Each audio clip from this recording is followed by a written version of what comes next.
Lynn is currently completing a book on the politics of punishment in post-socialist Eastern Europe, and I suspect that her today's topic has something to do with this new project. Please join me in welcoming Lynn Haley. Thank you all for inviting me and letting me escape the cold in New York City for the even colder Michigan. But most of all, thank you for letting me come talk about this project that I'm working on. As Olga just mentioned, the larger project is on punishment in Central Europe. I'll be talking about a piece of it today. But the larger project is on sort of the convergences and divergences in the discourse, policies, and practices of punishment in Hungary, the Czech Republic, Poland, and Slovakia. So when I say Central Europe, I'm referring today to those four countries. I am. I'm just never good at that. Okay. All right. I like to pace. So all right, I'm a pacer.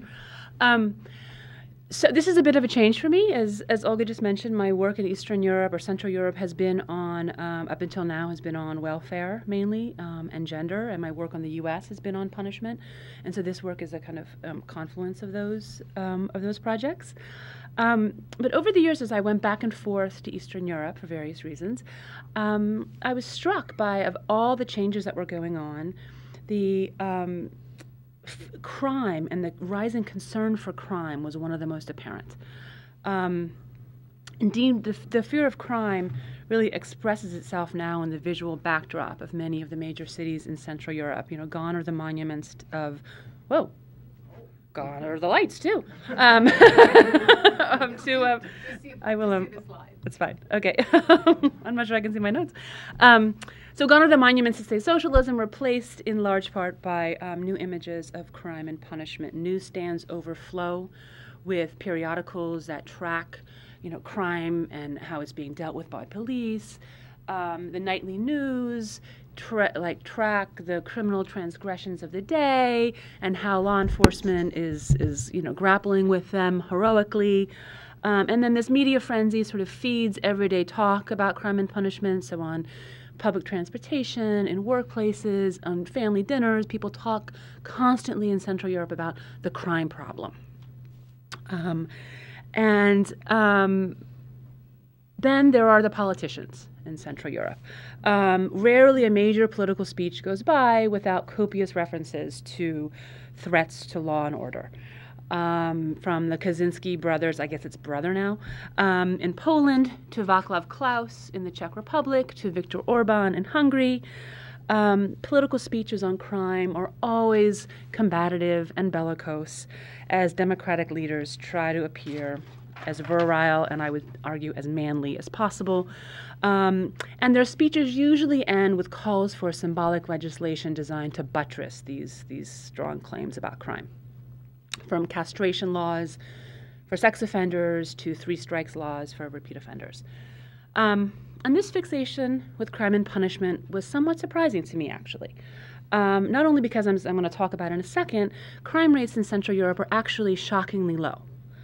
But also in the abstract, one might assume that Central Europeans would be suspicious of punitive politics, given their experience with state socialism and with how confinement can be used to quash all kinds of social and political dissents. Italian sociologist Dario Melosi has put it, there's often a historically induced skepticism towards punitiveness from those who live through the harshness of war, dictatorship, and occupation.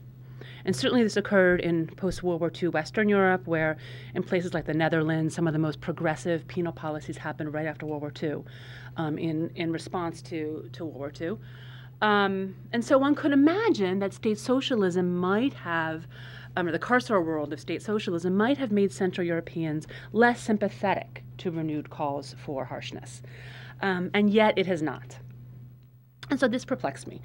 And what also perplexed me is that social scientists, I'm a sociologist, social scientists have been very wary to actually look at this issue in Central Europe, despite this kind of burgeoning field right now of comparative punishment studies. There's a new movement in studies of prisons and criminal law to go global.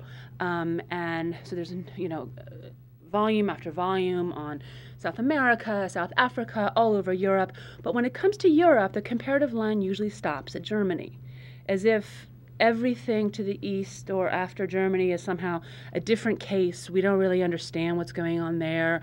We need different analytical tools to grapple with those countries.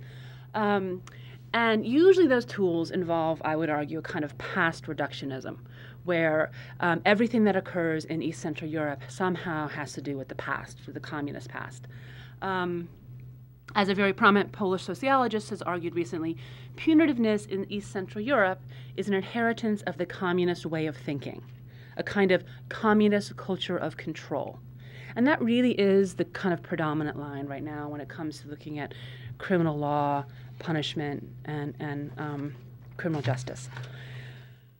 Oh, if it was only so simple. But in my work, I've found layers of complexity, of contradiction, of disjuncture among penal discourses, legislation, institutions, and practices across the region. And the research that I've done here involves a pretty extensive overview of criminal law, penal policies in these 4 countries, penal discourses, and also kind of content analysis of media, political speeches, as well as about 2 years of ethnography in Hungarian prisons. And through all this work, and this is the larger project I'm talking about now, have come up with roughly 3 general disjunctions that I'm working through. Surprises, contradictions, whatever word you want to use. The first is sort of across the region, there's an East European version of what I would call penal populism, or as I will call it, penal nationalism in a second, that unifies the penal politics of public officials, the media, and popular opinion. But this politics coexists along an incredibly low crime rate. So that is a disjunction, a kind of tension that has to be understood and explored. The second disjunction is that there are critical kind of differences in how punishment is expressed discursively in popular discourse and how it gets legislated and practiced in actual penal systems across the region. So there's some really interesting divergences in what the Polish penal system looks like versus the Hungarian, despite common rhetorical claims about punishment. And then thirdly, there's an interesting ethnographic disjunction between conceptions of punishment as expressed in discourse and policy and the actual conditions of punishment in prisons. And this is the more ethnographic moment of my work. Today I'm just going to really focus on the first one, although I'm happy to talk about any of these. There's just too much for a short lecture. And I'll be looking at how a popular culture of punishment emerged amidst penal abuses and the memory of penal abuses, and how it developed into what I call penal nationalism. How state actors across Central Europe used tough law and order rhetoric to reimagine the post-socialist community, and how they utilized punitive discourses to redraw the lines of social inclusion and exclusion.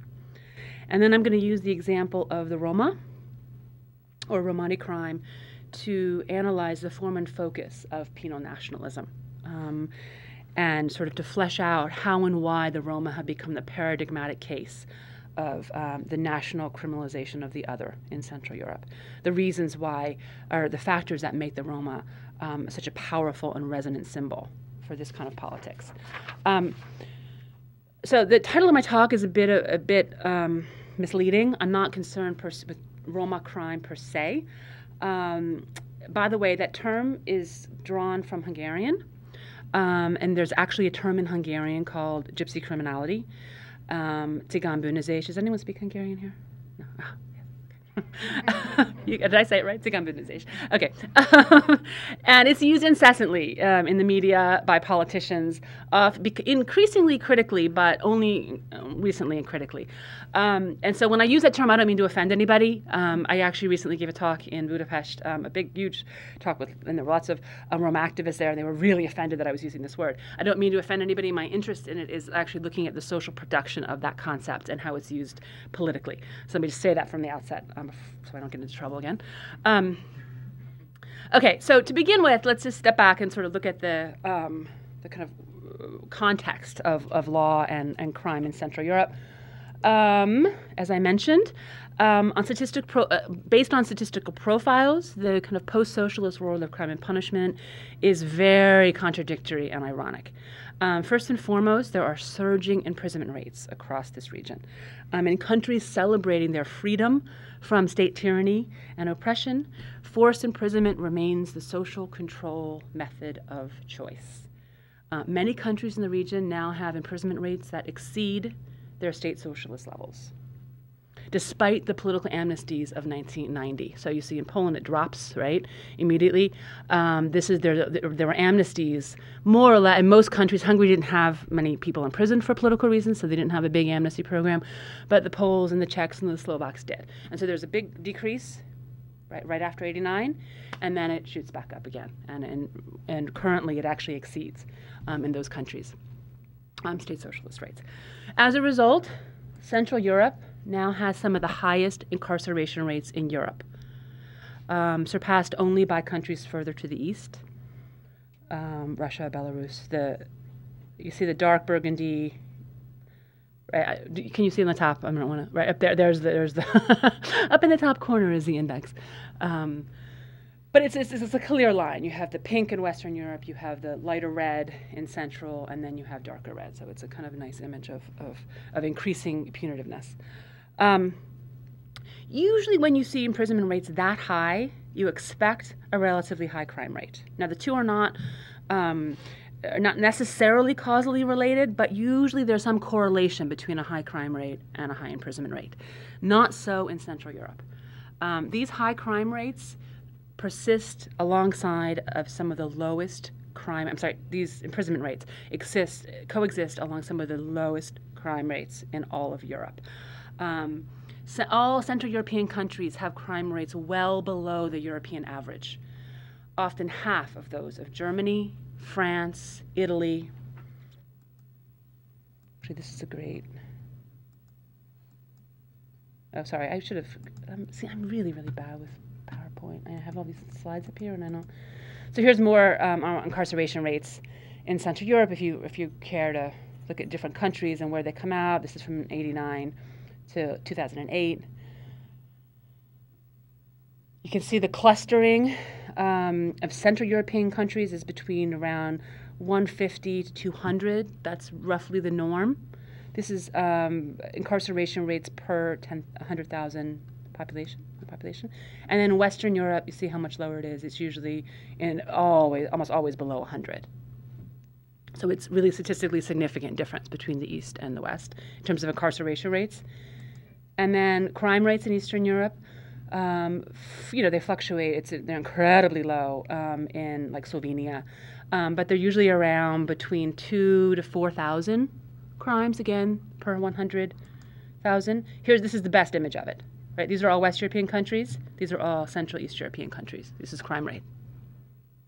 Right, it's dramatic, the difference, how much lower it is. Now, granted, we need to be suspicious of official crime rates. They reflect all kinds of biases in reporting and recording. We all know that. Criminologists know that. Although these are pretty consistent with self-reports, with victimization studies, so the rates are a little higher when you add for self-victimization and self-reporting, but they're not statistically significantly higher. You see these major differences in East-West. You also need to account for, when you look at crime rates, both absolute and relative crime rates, right? So the significant thing about Central Eastern Europe is that the crime rate was almost non-existent before '89. It was so low. And then in many countries it doubled, even tripled in the early 1990s. And then it's leveled off. It's gone back down. But there was a spike, right, in the 90s. Now that spike was mainly due to property crimes.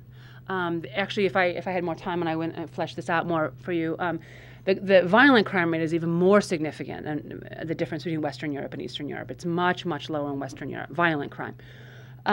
So most of the spikes in post-'89 Central Europe were robberies, theft, drug offenses. Drug offenses are a big source of incarcerations in Central Europe and crime rates.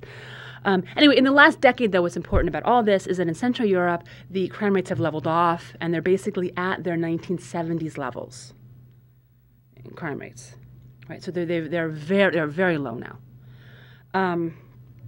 Despite all of this, fear of crime in Central Europe is off the hook, off the charts. These populations consistently overestimate their national crime rates and underestimate those of West European countries. While I also tend to find public opinion surveys about fear of crime suspicious, right? They tend to be very artificial and unnatural.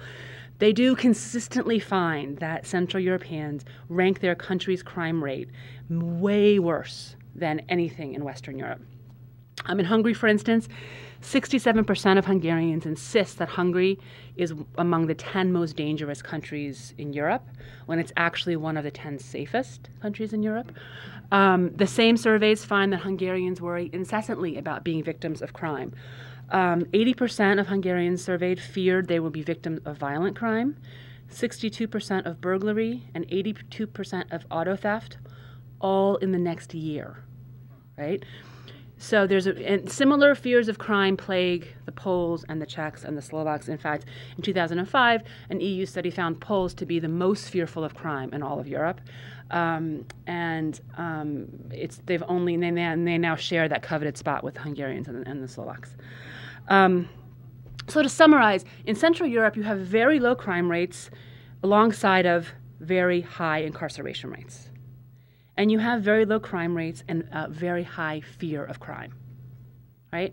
So I don't have time to, wish I did, to unpack all the social trends. This is indexing and all the interesting points here. But let me just highlight one, which is I think these data indicate that something is happening politically to play up uncertainty in the region and to direct social fears into crime and punitive politics. And I suggest that what that something is what I would call a punishment discourse that takes genuine problems of social insecurity and feeds them with anxieties about safety. And this discourse is articulated by media and by politicians who promise to be vigorous about crime in order to make people feel more secure. And this is early on in the transition, I would argue that this discourse took the form of what criminologists call penal populism. Across the region, there were countless examples of symbolic politics, of punishment, expressive displays of retribution, rituals of shaming for criminals, social movements that emerged in all these countries, NGOs to give voice to the masses who were victims of crime, and who they claimed had been forgotten about by unresponsive experts. Right, there was a kind of attack on expertise around crime. And like their Western counterparts, penal populists in this region tended to be they claimed to be radically democratic, right, giving voice to society against the state, which was very resonant in this region. But most of all, in the 1990s, early on, Eastern Europe or Central Europe was a textbook case of the penal populist link between the media or popular consumption of crime and the political uses of it. As elsewhere, this relationship was a symbiotic one. For its part, the Central European media was on overdrive, just spinning out constant stories and narratives about criminal transgression. And I think I have a Polish one, yeah. Just found that. I actually brought, not that anyone's interested, but I brought one of the Hungarian magazines if anybody feels like looking at it. This is not actually a very good example of it because I don't read Polish, but I'm guessing it's about, terrorism, right? Whatever. The images are everywhere. And then the stories that resonate, the criminal stories that resonate, become high-profile cases. And they tap into and they feed on common, interesting, culturally specific anxieties. And so in the media analysis that I've done, I actually found some interesting patterns where there's some differences in what kinds of stories become high-profile cases among these countries. For instance, Poles and Czechs tend to be preoccupied with sex offenders. There are a lot of stories about pedophilia and the intricate details of sexual offenses. Hungarians, on the other hand, tend to be much more moved by crimes involving parental figures, like a mother who kills her child, or a school teacher, or somebody with authority acting out. And so the media, and I've interviewed a lot of journalists for this project, the media are engaged in this kind of competitive it's this competitive rush to get the best story. And then once they have them, politicians are ready to harness those stories and turn them into media spectacles, and the whole thing is very circular. In much the same way that penal populists do or act in most U.S. or most Western countries. So we have really great examples of this from Australia, even from the U.S., from Germany. So that's common, I think, this kind of populist use of crime. For me, there's something different, though, about the penal discourse, the punishment talk in Central Europe. And while it may have emerged in the 90s as a kind of penal populism, I think as it grew and developed, it transformed into what I call a penal nationalism. And the latter differs both quantitatively and qualitatively from the former. While it's impossible to measure kind of levels of punishment talk, punitive sentiments in Central Europe seem more pervasive and more mainstream than they do in a lot of West European and Western countries. They're not only articulated by the small law and order parties or NGOs or social movements, like in the West, they are expressed by the largest, most powerful political parties. The Law and Justice Party in Poland. Can't get much bigger than that when your face is on the side of a giant housing estate. I just think that's so funny. Or, the most notorious is Viktor Orban, or Fidesz in Hungary. He gives regular law and order speeches. The first speech he gave after the 2010 election was a law and order speech that he gave in Ost, which is one of the poorest areas of Hungary, populated by an unusually large Romani population, so it was not by chance that he gave the speech in Ost. But the real divergences, I think, between penal nationalism and populism come at the qualitative level. Penal nationalists talk about both the people and the nation, right? For them, crime control is not simply a matter of security, right? Like when politicians in France and Germany talk about the other and threats to crime, it's about security, the security of France, of French citizens. Here, it's a matter of national protection. Getting tough on crime is often thought to be a way of securing national well-being.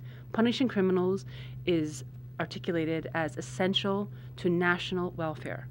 So the punitiveness is presented as part of the national character.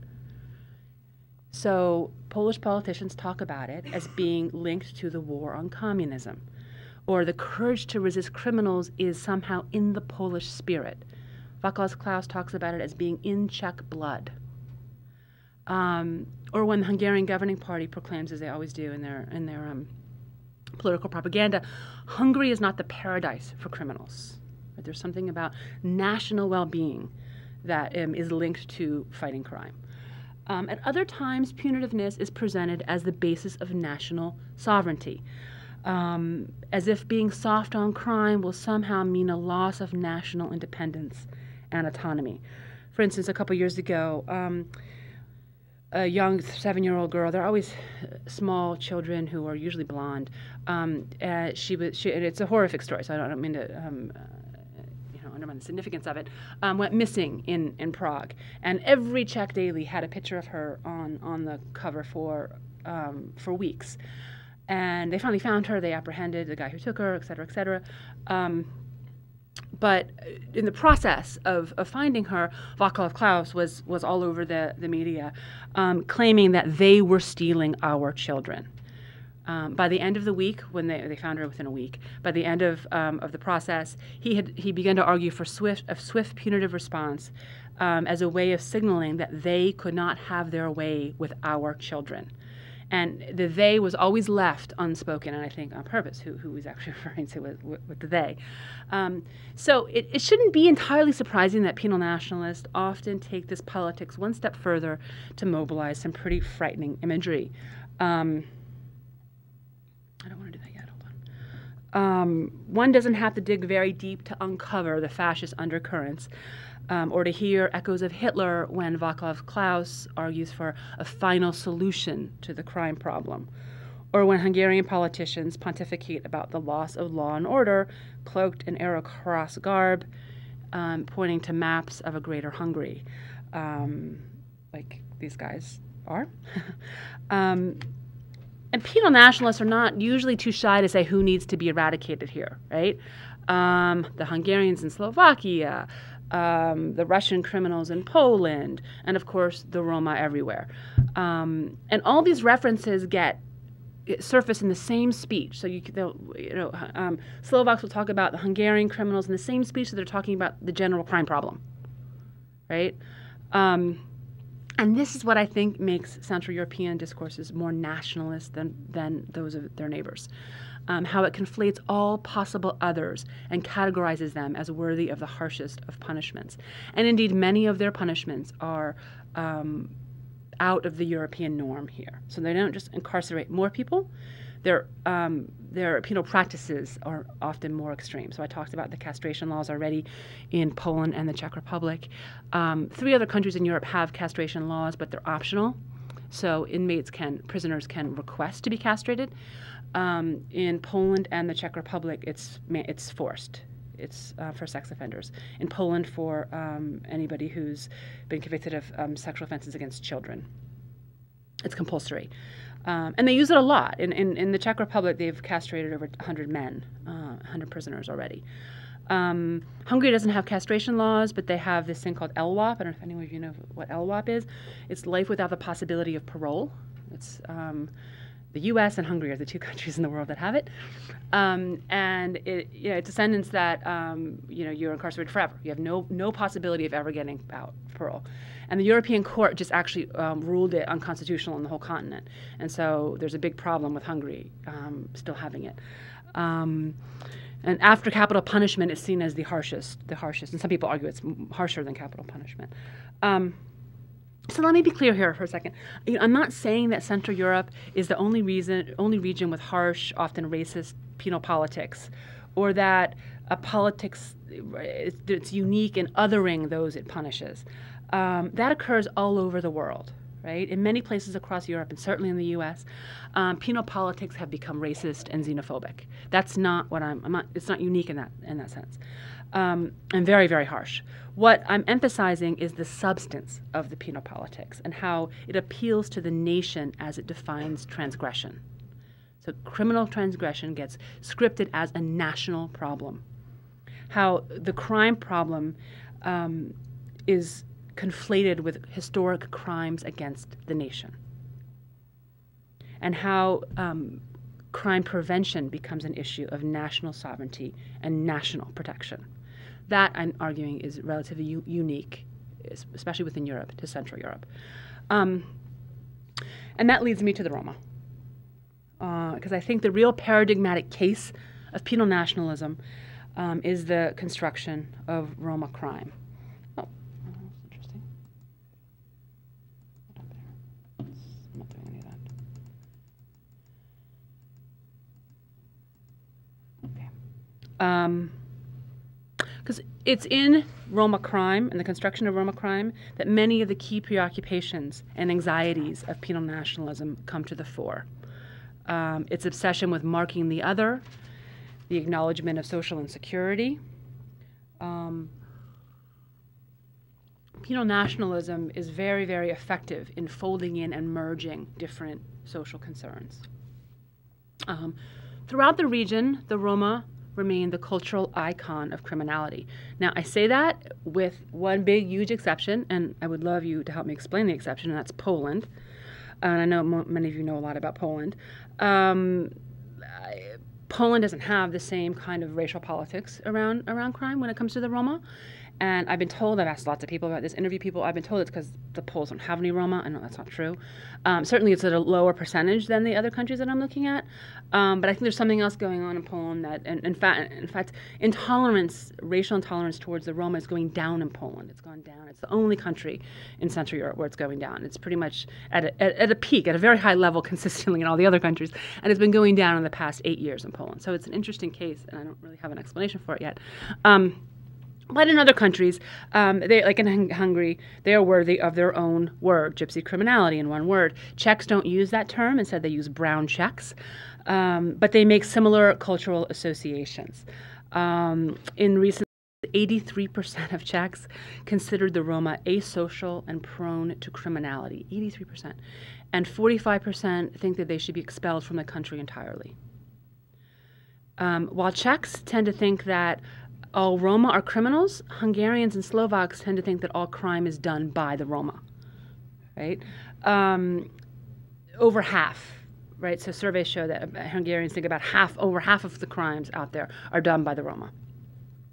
To get a sense of how out of whack these guesstimations are, you got to remember the Roma are a very, very small percentage of these populations, ranging from a high in Hungary of about 7%, depending on who you trust, to around 3% in the Czech Republic and 2% in Slovakia. So it's simply impossible that 83% of the crimes are being done by Roma. But yet criminal justice officials echo these claims all the time in the media. Police and prison officers regularly release estimates that are similarly out of whack. Czech penal officials have just released a report saying that they think over 60% of Czech prisoners are Roma. Hungarian officials put the number at 64% and Slovaks at 69%. In recent surveys, the Czech police have estimated that half of habitual offenders are Roma. And in Slovakia and the Czech Republic, they've begun to construct what they call maps of Roma crime. Right? They don't have the word Roma criminality, but they have constructed maps of where Roma crime is happening, and they've published them in newspapers, and then, of course, argued that law enforcement funds should be directed into those areas and police presences should be increased. And then there are, of course, always the politicians who have made the most outrageous pronouncements about gypsy criminality. And this is true across the political spectrum, interestingly. I mean, as with penal nationalism, the most unapologetic and uncensored claims come from politicians on the right. But those in the middle and the left follow right behind them when it comes to Roma crime.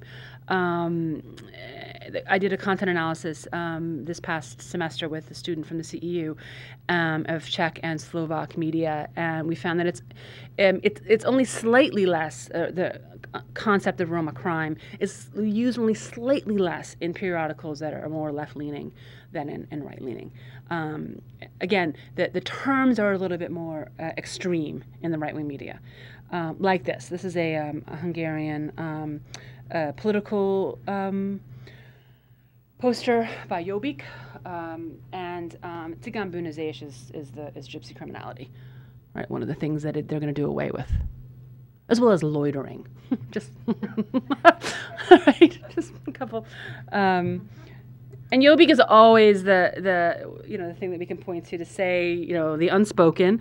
This is Jobbik's party platform. So it's not like some random pamphlet that they produce. It is their official party platform.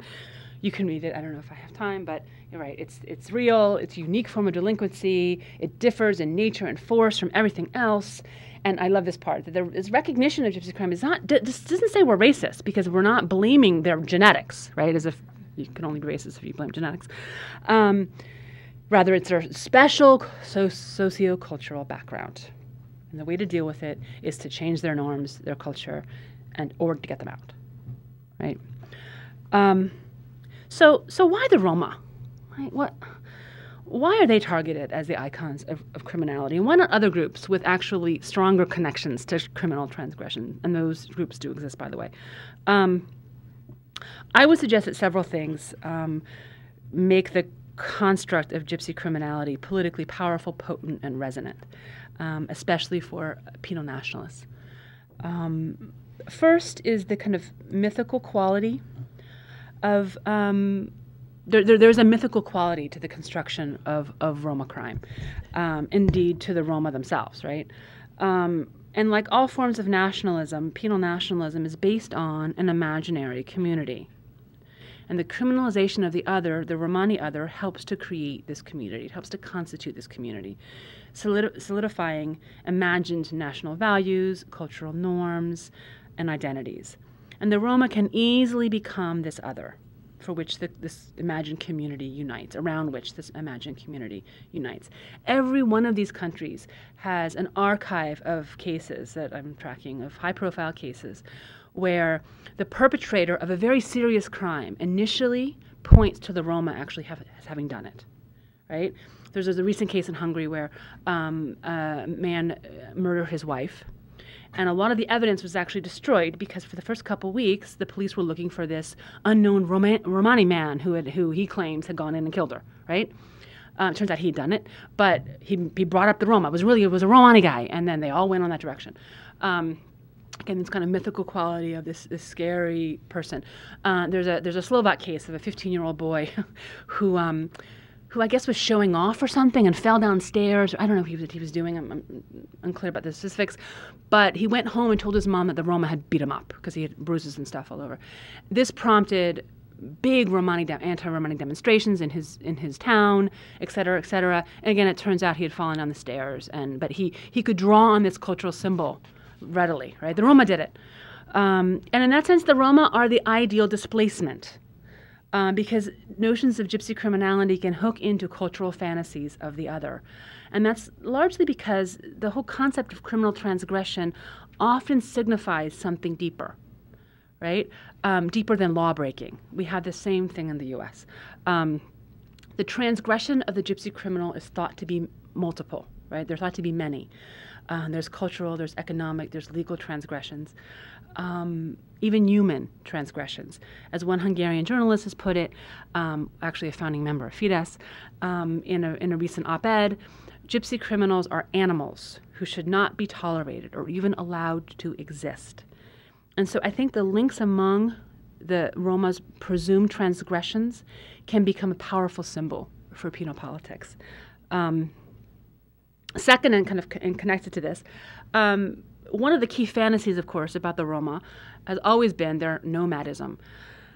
Historically, Romani transgression has often been imagined through their mobility, their movement, their lack of physical fixity, right? And there's some really interesting work being done by social scientists and geographers around how spatial regulation is becoming key to the marginalization of the Roma through ghettoization, through erecting of walls in the Czech Republic to segment the Roma out, to actually enclose them. There's a very famous case in the Czech Republic where the Roma were moved out of their apartments into what are essentially storage lockers, whole families en masse. But the idea of like physical containment, right? And there's some argument that in contemporary Europe, with the flexibility of borders, that the Roma's presumed movement across space, across nation states, has made them all the more threatening.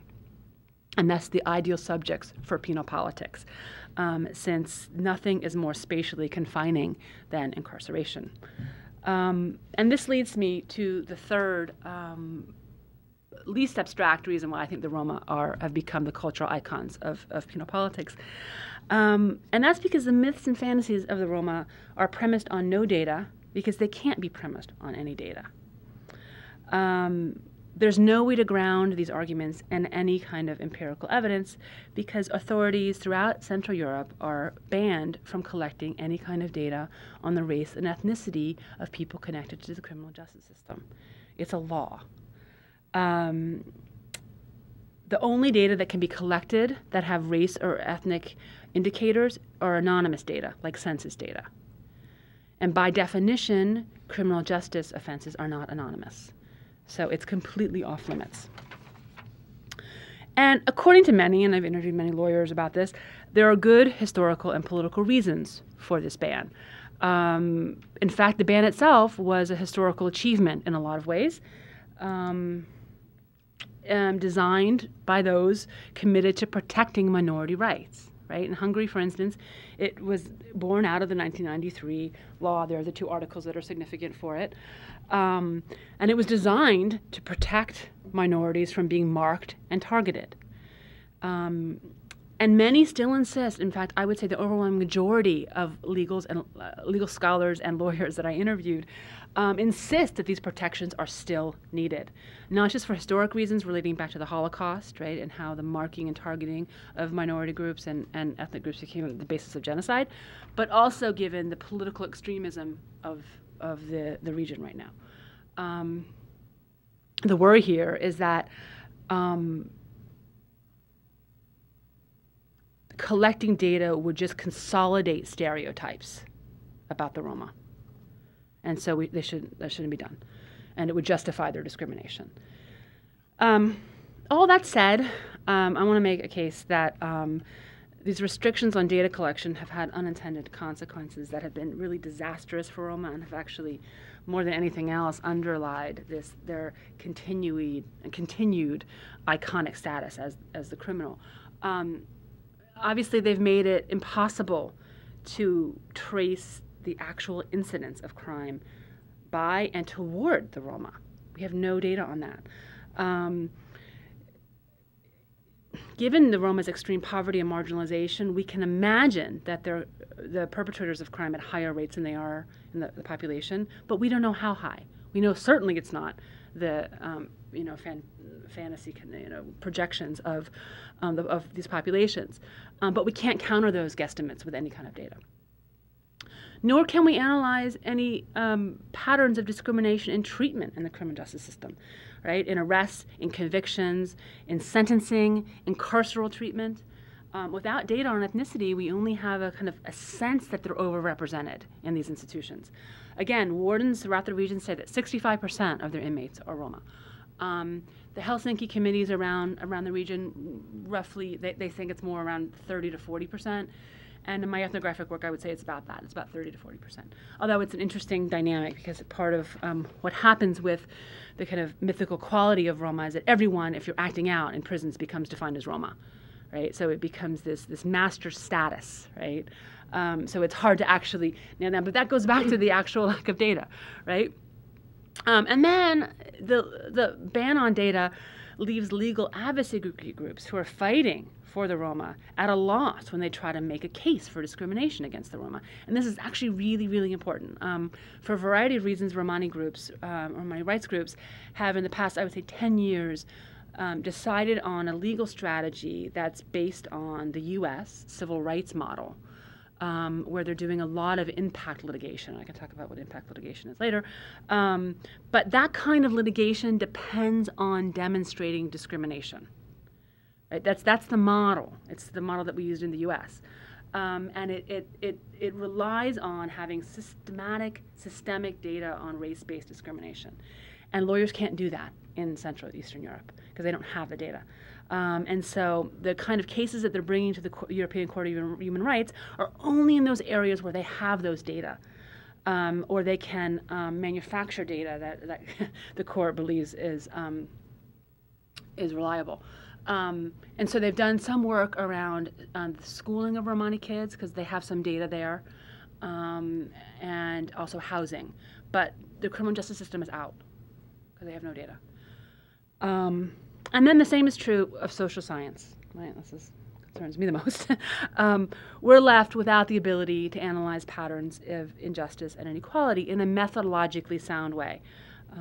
And that's actually kind of important. There's a number of kind of inventive social scientists in Central Europe that are trying to get around this and to use macro level neighborhood data to trace the relationship between crime rates in a neighborhood that's high, that we know is a high percentage Romani, and to see if there's a correlation. And they found that there isn't, interestingly. Or the stat that keeps popping out, it's by Clara Karashi, a Hungarian criminologist, that 97% of crimes occur in areas where the Roma are less than 10%. So we're not talking about, right, like most crimes occur in places where the Roma are actually a really small minority. But the problem here is that it's methodologically usually problematic to extrapolate or to impute individual behavior, i.e. crime, from community level data. It's methodologically a real problem. And she knows that, but it's a way of trying to get around these limitations. To say that a neighborhood with lots of crime doesn't have a lot of Roma is not the same as really being able to contest the myth of Roma criminality, right? It's a misfit. But that's exactly the point, right? Gypsy criminality, the construct of it, depends on the actual lack of accurate information. The strong public imagery of gypsy criminality relies on its mythical quality. And I would be remiss not to point out here that the outcomes of it are hardly mythical, right? It's this imagery that often underlies the most anti-Roma practices, especially in economically depressed areas. So there are real effects, so to speak, to this penal nationalism and to the criminalization of the Roma. So I think I have maybe 10 more minutes. Is that 5 minutes? So let me just summarize and say, what I'm arguing here is that the kind of panic over gypsy criminality was born out of a larger penal politics. So it wasn't that you had a panic over gypsy criminality and penal politics reflect that. Rather, penal nationalism emerged that treats perceived differences through expulsion and confinement, and the Roma were the ideal symbols for that politics. So given how much emphasis I'm placing on this penal discourse, let me just say a few final things and sort of address the elephant in the room or the elephant in my talk, which is how we can understand the power and prevalence of penal nationalism in Central Europe. And, while the sociologist in me would like to be able to point to exactly where it comes from, I think that's not possible. And the causal arrows here point in all kinds of directions. And that, in fact, is what makes penal nationalism so effective, is how it actually merges past and present and global and local, and how it actually infuses those things with meaning in new ways. So let me just say a few things about that. As I noted earlier, the common line about penal politics and penal nationalism is that it comes from state socialism. There's a past reductionism, right? That the impulse to punish harshly is traced back to a communist way of thinking. And while you could probably guess, I find that far too simplistic, I wouldn't deny the historical roots of penal nationalism, not just in the Nazi imagery and references, but there are elements of the state socialist past, especially in the complete politicization. I hate that word, politicization of punishment. One of the most defining aspects, right, of state socialism was its complete political use of crime and punishment, right? Criminal courts, criminal law, and prisons were all political tools. They were used for political ends. It was the prerogative, even the right, of politicians to mobilize the issue of punishment and to use punishment on their own terms. And I think this kind of politicization has been carried over into the contemporary period. It goes without question that crime and punishment can be used for political ends. No one's debating that in the region. No one's debating why it is that the first speech that a governing political party will give is on crime. Or the first policy they will enact is a new criminal law. Like Orban did. One of his first acts was to reinstitute 3 strikes legislation, which is, they don't have that in Hungary. Granted, there are new twists to this politicization. So now it's justified as a sign of democracy, as a sign of the state responding to the needs of the people, right, or protecting the nation, et cetera, et cetera. But I think there is a kind of unquestioned political use of crime that you could link back to state socialism. But all that said, I think equally, if not more important and more relevant, are the ways that penal nationalism hooks into key contemporary concerns right now. And the list of post-socialist needs that it might fulfill is quite long, from general social insecurity that I've discussed to the particular complaints of particular groups around particular other people. Moreover, as scholars of transitional justice argue, it's in times of transition and crisis that law, and by extension law breaking, become all the more central. Add to this debates about how to adjudicate the crimes of communism, which are debates that are still going on in many of these countries, and the inability of most of these governments to use criminal law to actually bring people to justice. And you get an area that's ripe for angry projection and displacement: crime, law, punishment. And I think these contemporary concerns and anxieties clearly shape the form and the focus and the resonance of penal nationalism. And then I think finally that there's a kind of, maybe more pressingly, there's a contemporary need right now in a lot of these countries and for a lot of these states to find a way to resolve their ongoing crises of legitimacy. These are governments that are seem like they're in perpetual crisis, right? That are unable to form governments, that are falling apart, that are subjected to no confidence votes, that the flips in election cycles, right? We're bringing a new government, right to left. And, in many ways, all these political appeals to the nation may be a way of addressing this crisis. And perhaps penal nationalism is a particular post-socialist response to a state that's facing problems with its legitimacy and yet needs some kind of collectivity. And this is a safe collectivity. So perhaps the penal system is not all that unique here, in that everything or nearly everything is being politicized in national terms in so many of these countries right now.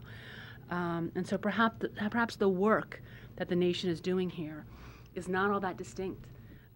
Perhaps the nation is playing a similar role here in penal politics as it is in other realms like welfare, the environment, immigration law, media law. It's just a more extreme, encompassing form of that. Perhaps this is one of a series of ways that the category of citizenship is contracting for so many people. And perhaps penal nationalism is only one, again, more extreme, encompassing way to define collective membership and collective belonging by cordoning off those who don't belong and who should not exist. And so those are the questions that I'm thinking through right now as I try to figure out the significance of penal nationalism. And I would love to hear what you think about them.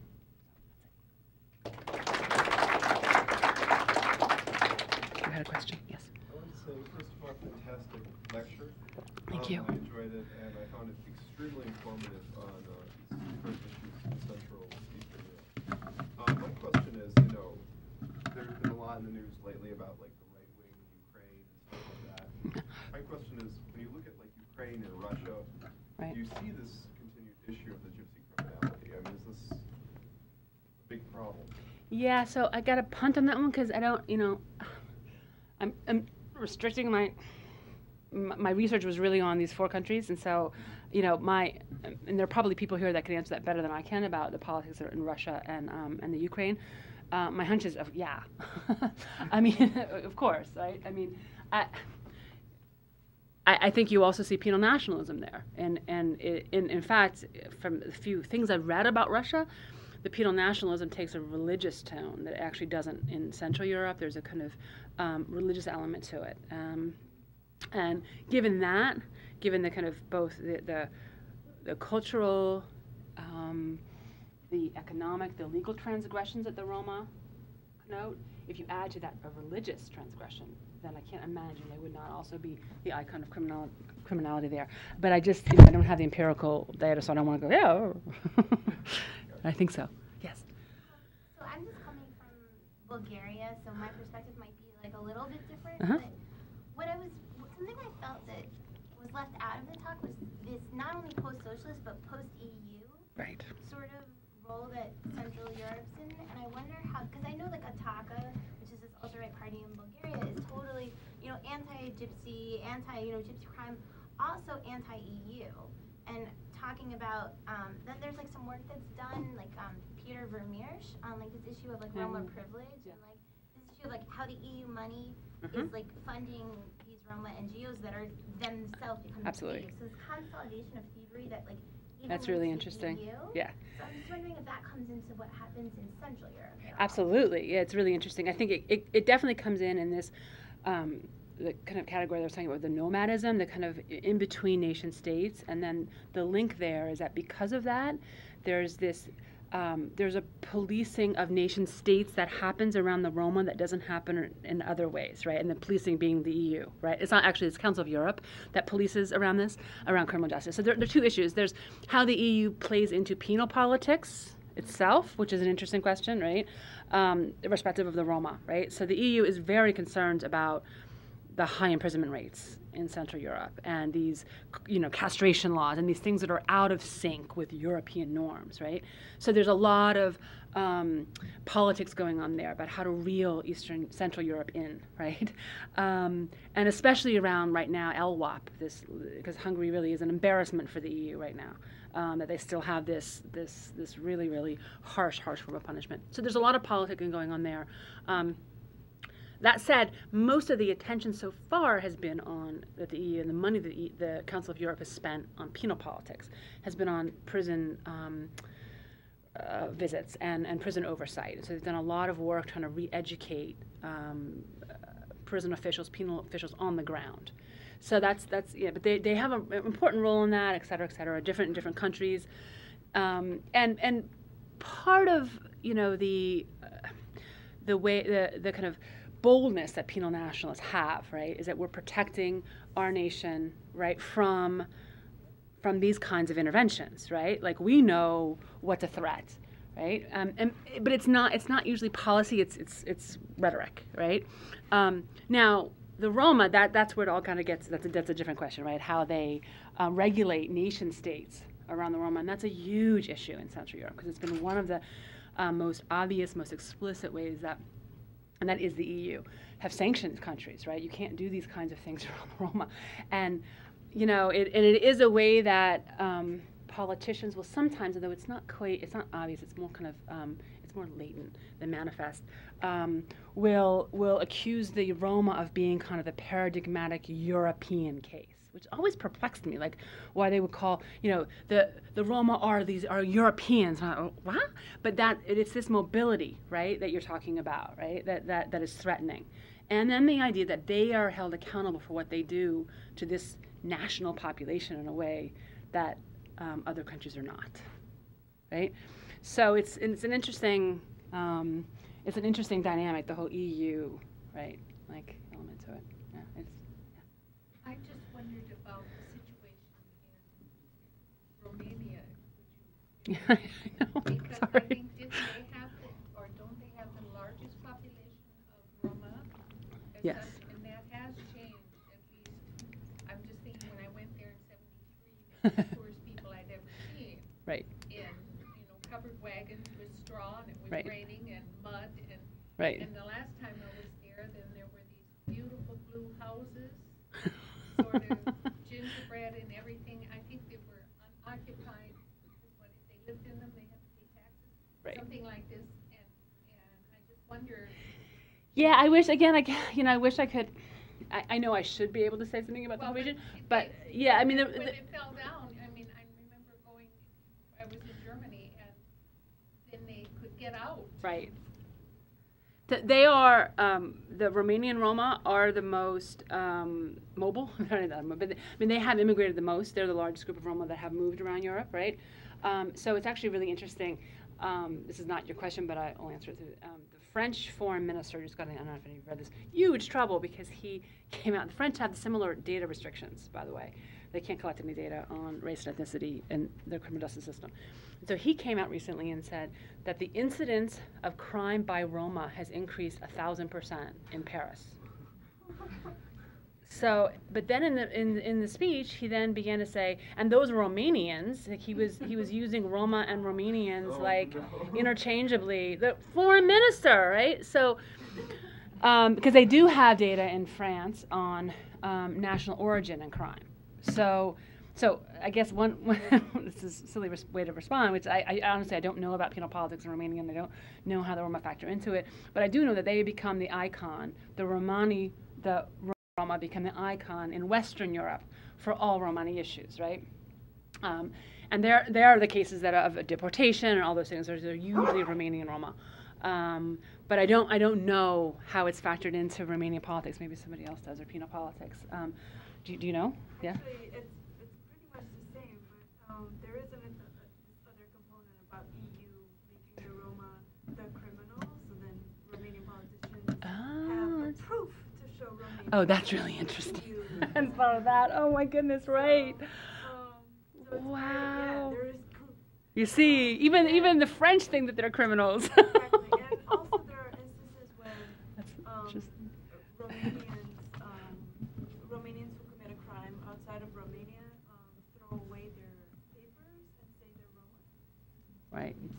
they never had papers and they don't know where they're from and claim to be Interesting. Roma. So, and then the Romanian embassies help the local governments. And they do that because they think that they're going to get special treatment. Yeah. Because there are these population that exists in between nation states, right? Like this. Yeah. Interesting. Interesting. Actually, I had a question. Okay. Sorry. Yes. Now that you have the floor. Are these numbers of crime rates? Mhm. Do they have anything to do with how long it takes for a trial to end? Because in Romania, there's Yes. thousands of trials that began in the early 2000s that are still not solved. Yes, they're called remand prisoners versus. So the crime rates don't account for that. That's something totally different. The incarceration rates. They're called remand prisoners and then sentence prisoners. Those are two categories. In most countries, they separate them, and so my data on incarceration rates are for sentence prisoners. But actually, Hungary's not. Hungary includes remand prisoners. The Hungarian data. Why can't I do this? Includes remand prisoners. So that actually means that, and this is actually the kind of second interesting thing of the work, is that there are huge differences among these four cases. And Hungary, until 2 years ago, had incredibly low incarceration rates, especially if you take out the remand prisoners. Remand are the ones, again, that are awaiting trial. Like almost half the rate of Poland. So there's a really interesting divergence in how this discourse becomes institutionalized. But so it would surface in incarceration rates, and most countries separate them out, and so they have remand data for remand prisoners. But even in that case, it's hard to not call someone who's on remand a prisoner if they're going to be in there, like you're saying, for 5-10 years, and more. No, and that's what and those laws are constantly changing. I've been trying to track. In different countries, like they have different deadlines from which you have to actually try somebody, and those are always changing. They just changed in Hungary, interestingly, because the Hungarian government will change a law when there's a particular case that it doesn't like, and they'll just change the law because they want to control for that case. It's a very interesting use of. Usually, the Constitution will get involved in that too, but there was a very famous case. Of a group of guys who did some pretty horrible crimes, and they had been incarcerated, I think it's 2 years in Hungary, and so their remand sentence was about to run out, and so instead of rushing their trial or doing something, that's just changed the law. So now you can actually be on remand for much longer. So these things are really hard to track because they're very open to, again, political use and political abuse. But so and they're tricky because you actually want to, in a lot of cases, include remand prisoners in this, because in fact in Poland it would be even higher if you included remand prisoners. Okay, I'm just going to go around. Yeah. I'm wondering if Roma's self-conception or mythology plays a role in this penal nationalism. And I don't know if this ever was true or if it still is, but probably more than a couple of decades ago, in a book by Michael Stewart, an anthropologist who worked on it, he advanced this notion of gypsy work, that the Roma themselves valorize living off the gajos in some way. Absolutely. That involved cunning, outsmarting them, that is kind of justified by the long history of oppression of the Roma, so they have a right to get back at this majority population. Is that a concept that ever was very prevalent in the Roma community? Is it still? I mean, I would actually. And so does it play any role here? Yeah. And how easy it is to stereotype them? Right. I mean, that certainly is. In a weird. So I would actually. I didn't interview Roma for this, so I can't say anything more than what Stewart has said, which is certainly that is. Culturally valorized is when you get one over on the gajo, right? And and his Stewart argues there's a history to that, right? Of not being able to own land, just like nomadism. All these, these cultural elements are, a lot of them are forced. It's what you're left with, right? But so I don't actually know how Roma understand and relate to that understanding of them. I do know that it is the major source of their othering, right? That in a weird way, that it's not Stewart per se, but that argument about the Roma, right? That they are inherently criminal. I didn't even go into those arguments, right? But part of their othering, right, and part of their the cultural fantasy about them is this, that they just want to get one over on us, right? And so that really makes them true danger, right? They want to move around a lot. We can't fix them, and they valorize crime against us, right? And so I guess, you know, of course I don't think that's part of the Roma self-identity, but, you know, that's... Yeah, I wonder if there's any counter-narrative in it, like non-Roma anthropologists right.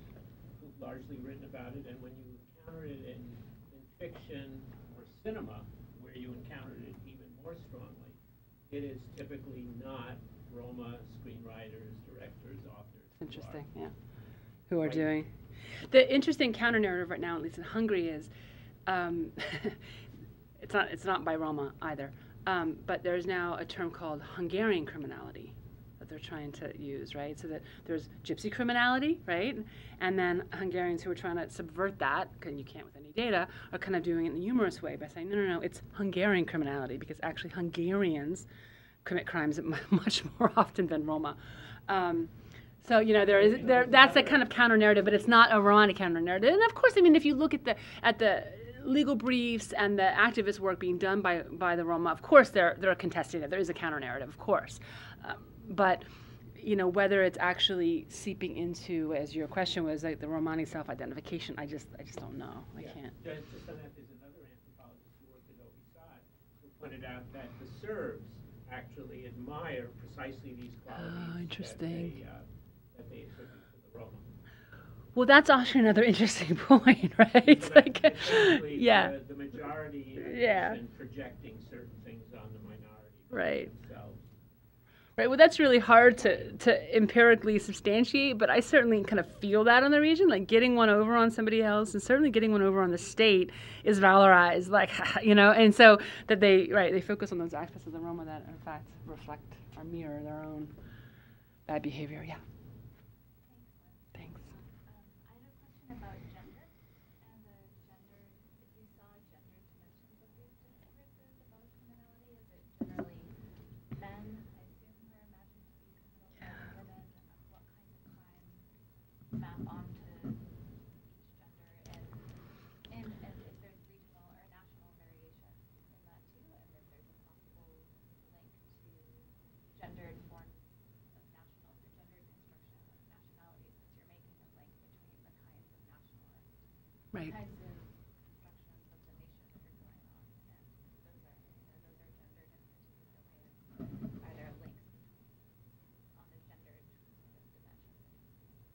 Right. I mean, I think gender enters the story in all kinds of ways. I think it certainly is part of the virulent, combative, bellicose nature of the way that politicians talk about this. I mean, there is a kind of attempt to be manly and to show virility, right? Like, I'm strong, I'm tough, right? And that really is like, I mean, if you look at the pictures I have of these guys, you know, they're penal nationalists, I call them, they're actually just the obese guys.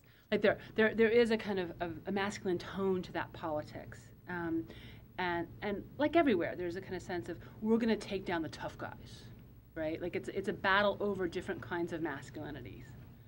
And there's certainly an element to that. Women factor into this, not at all. There's no, like, feminine, right, like, othering going on in terms of the discourse. It really is men roping in, re-socializing other men, right? Like, and punishing transgression of certain kinds of male behavior and certain kinds of acting out.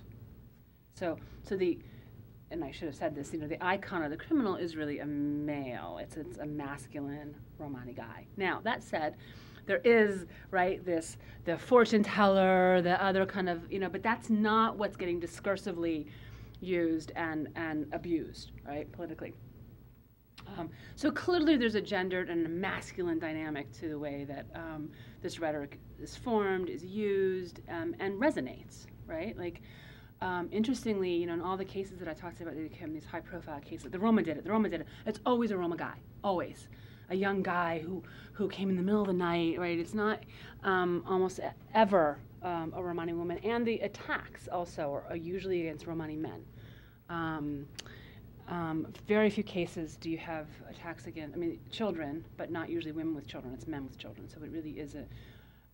So all that said, there is an interesting, and I don't have any even. I probably shouldn't even. I should just end there. But there's a really interesting gender story to be told, and I'll just say one or two words about it, in the prison world. So I mean, discursively, it's not all that interesting. It's just sort of like it's scripted as male and men against men, and I think, but in the prison world, it's really interesting, the kind of gender stuff going on. Is a lot of what's happening in, at least in Hungarian prisons, is a kind of reimagining of how we need to reintegrate prisoners. So it's an interesting disjuncture between this kind of othering and this really harsh punitive politics going on and laws following often. And then at the prison level, you have officials who have been there for 20, 30, 40 years and who have totally different models for how, for transgression and how to correct transgression. And there's this amazing, you know, and I worked in VATS, which is a male prison, and Kolocho, which is a women's prison. This amazing commitment to social reintegration, to rehabilitation of prisoners, right? This is, they're not all that different from us. So it's a really, like, it's jarring, the difference between what's happening politically and then what's happening in the institutions. And that story of what's happening and how do you reintegrate is thoroughly gendered, right? Because the imagination of people's imagination, or how we can transform you to re-enter the world, is truly about, you know, what are the social roles for men and women. And it's actually a crisis for men in a way that it's not for women. So here's a, you know, I know I'm not elaborating enough to make this relevant, but for women it's really interesting. They have this very kind of elaborate model for what women need to do to reintegrate, and it's, you know, recapturing their femininity, re-entering the family. They have cooking classes, they have all kinds, and work factors into it, you know, low-end service work. All those things kind of form a package for women about how they can imagine them reintegrating and rehabilitating. For men, it's a huge problem. It's a huge problem. There's no equivalent model. When they look around them, they're thinking, where are these guys going to go, right? I mean, there's just no, so it's a really interesting kind of imagination of what it means to be a man and a woman with a criminal record in contemporary Central Europe, right? And there is no model for what to do with these guys, so what they end up doing is just trying to get them out of the country. That's another. Preparing them to leave, because they really just can't imagine, like, where are they going to go? Like, service work, that's too feminized.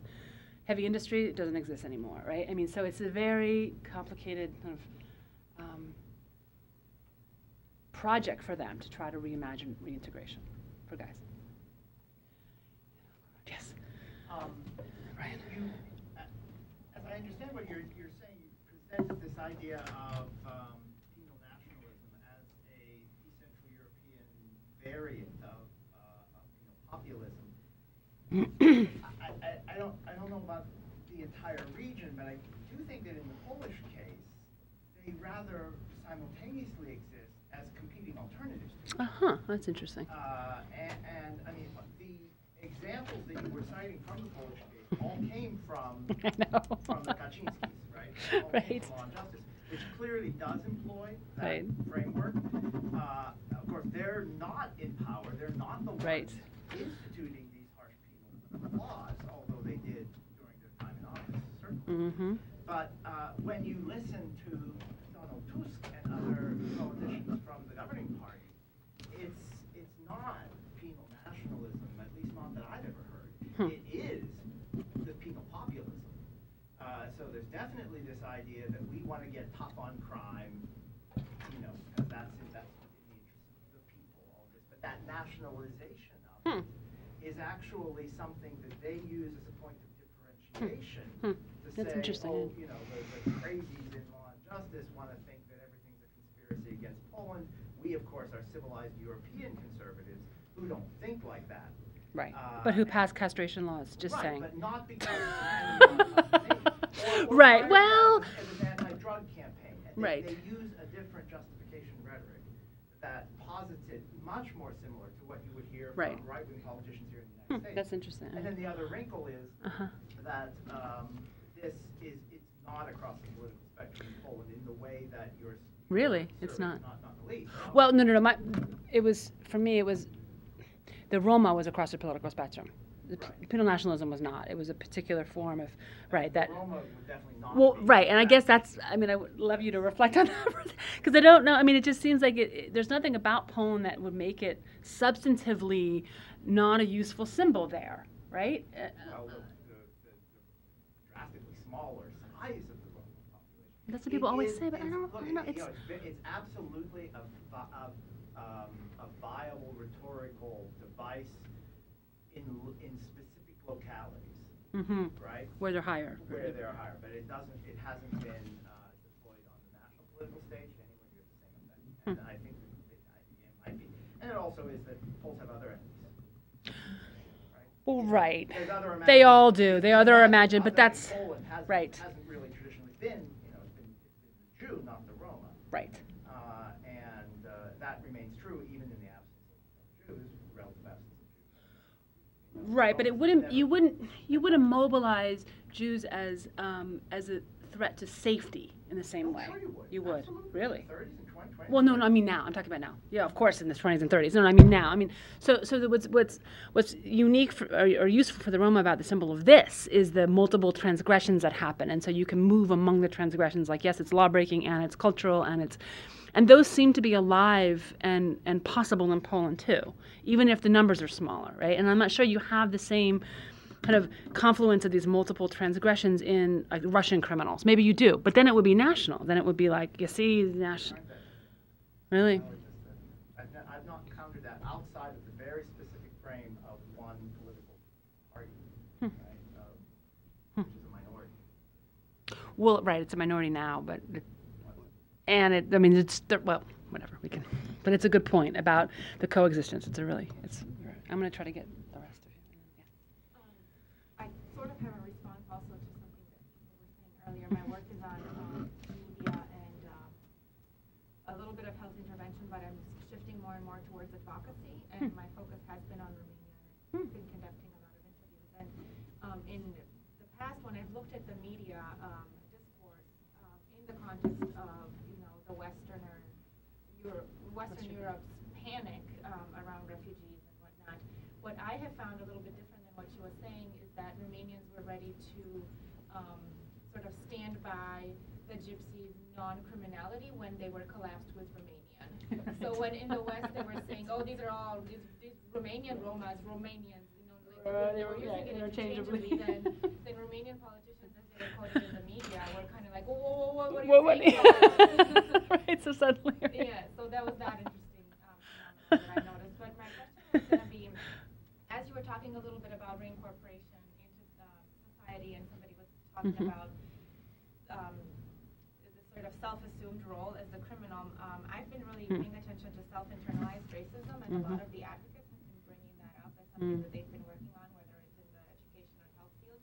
So I'm just wondering if the NGOs, and I know the European Roma Rights Center, has been doing a lot of work for human rights, but so I'm wondering, have they been getting involved with reintegration, or have there been any programs towards avoiding second-time offenders? Oh, yeah, huge. Yeah. I mean, all that, absolutely. But that's the only role they can play, right? Because they can't do the legal advocacy work around this, because they can't make the legal case, right? So all of the work is now going to prison work with reintegration, rehabilitation of Romani prisoners all over in the Czech Republic, Hungary. The EU has funded all that stuff heavily. And a lot of it is counseling, a lot of it is, therapeutic, as well as job retraining and those kind of things.